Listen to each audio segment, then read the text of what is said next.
Now then everybody, it's Dan from homephysique.com. Got a very quick and easy recipe for you today. This is going to be a beef stew / beef casserole. It's going to take a few hours to cook in the oven. It's very simple and easy to do. The only thing you need to do yourself is chop an onion. If you can chop an onion, you can do this recipe.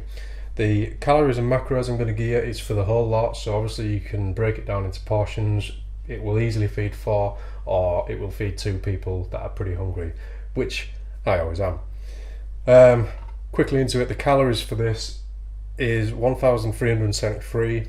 It's 83 grams of carbs, 29 grams of fat, and 175 grams of protein. So if you was to break that down into 2 servings or 4 servings, just go off those macros. That is for what you're using here. Now, you could use one of these, a beef casserole mix, but to be honest, these have a lot of calories in them, really, for what they are.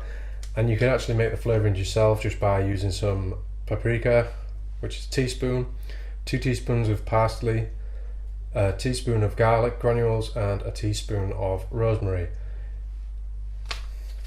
You'll also add salt and pepper to your own taste. Just go off, just basically add it and taste it, simple as that. You're going to need a stock pot. That I'm using a no stock pot here. A bottle of Guinness. Now this is optional, you don't have to use it, but I'll tell you now, it makes all the difference and it will give it a really strong, rich ale taste. You've got some baby carrots here, that's 130 grams. 100 grams of Petit Pois, these are frozen peas. 700 grams of beef, and this is 600 grams of already chopped casserole vegetables. As you can see, you've got in there carrots, leek, swede, or turnip, whatever you want to call it. I mean, you can make your own up, but like I said, this is very easy, and for £1, it's actually probably more cost effective to do it like this than buying all the separate veggies. You're also going to sling in some tomato puree as well, and really all there is to it is to fry the beef up with the onions, get it browned off, get it all in the pan, stick it in the oven about 160 degrees for as many hours as you want. The longer, you're generally going to want about 2 to 3 hours, but the longer you leave it, the more the flavours will strengthen and come together, and it'll taste so much better. So let's crack on. Okay, so get your oil in there, just get it just warm enough to get going. Sling your onions in. You should have your oven turned on now, getting nice and warm, ready for the cooking. You're just going to throw your beef in there as well. Remember to wash your hands every time you handle raw meat. Nobody wants to shit.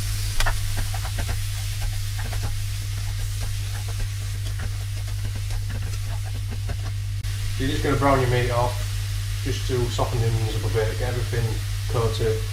And you're going to add in now your spices, your paprika, your parsley, garlic and rosemary. Doesn't matter where it ends up, because to be honest, it's all going to get mixed up.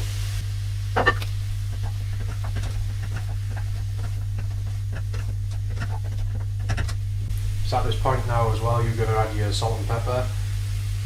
So I'm just going to go for a few with the salt. About 6 grinds. 6 grinds on the pepper. Let's give it 2 more. So don't be afraid to add salt. Salt is absolutely essential in flavouring your meal, and it's really not as bad for you as people think. Then you actually do need salt in your diet. And if you are training a lot, which I do, chances are you're not getting enough salt. Once your meat's fairly browned off, you're going to be adding the Guinness. This is just to help burn the alcohol off before you put it into the cooking. But before you do anything, you should always take a swig.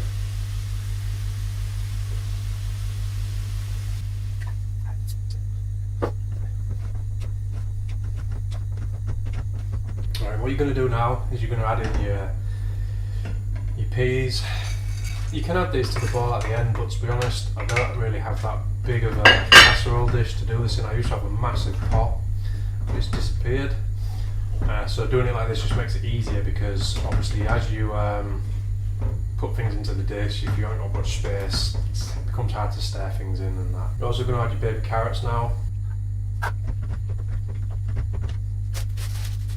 Now here's your vegetables. Now looking at the size of my pot, I don't know if this is all going to go in, so I'm just going to go with half for now, and if it won't go in, I'm going to leave it out. If it can, then it's going in, but just be aware that If it won't, we're going to have to look at the macros again.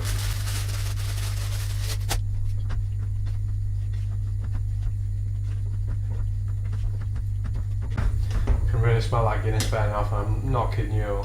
I ain't gonna lie, it smells fucking awesome.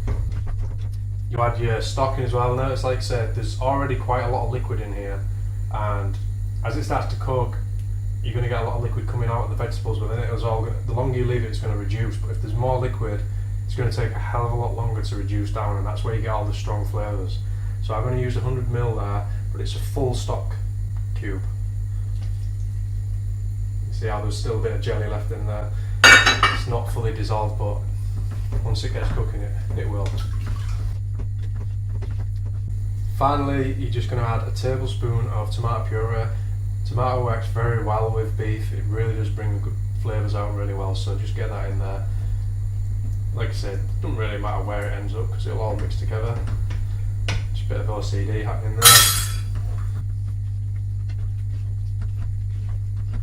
Now, here's the fun part. It's getting all of that into that. Now, like you said, this is a very small bowl. I did used to have a much bigger bowl, and in the words of Jaws, we're going to need a bigger bowl. But I shall try and get it in there.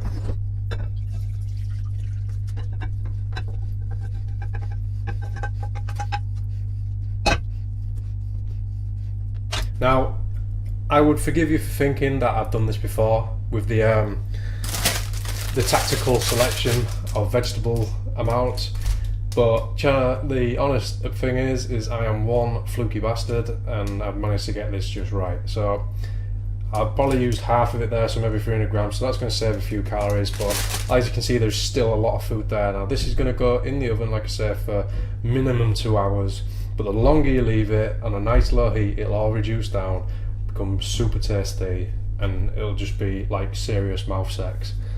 So let's crack on. Okay, so there you go, that is the finished product. I had this in the oven for about 3.5 hours.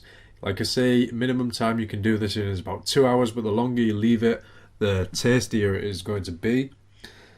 I'm going to flash the macros up on the screen. This, bear in mind, is for just half of the pot. This is for no extra things here. As you can see, I served this up with some white mash for the other half, and I had a sweet potato, mainly because I'm not too keen on white mash. Well, I don't mind it, but I prefer sweet potatoes.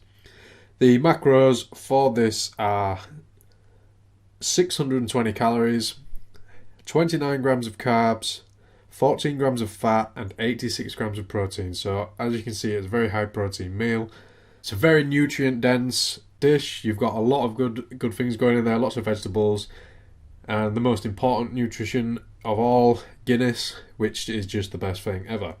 Like I say, you could split that pot up easily into 4 portions, so it would be even less.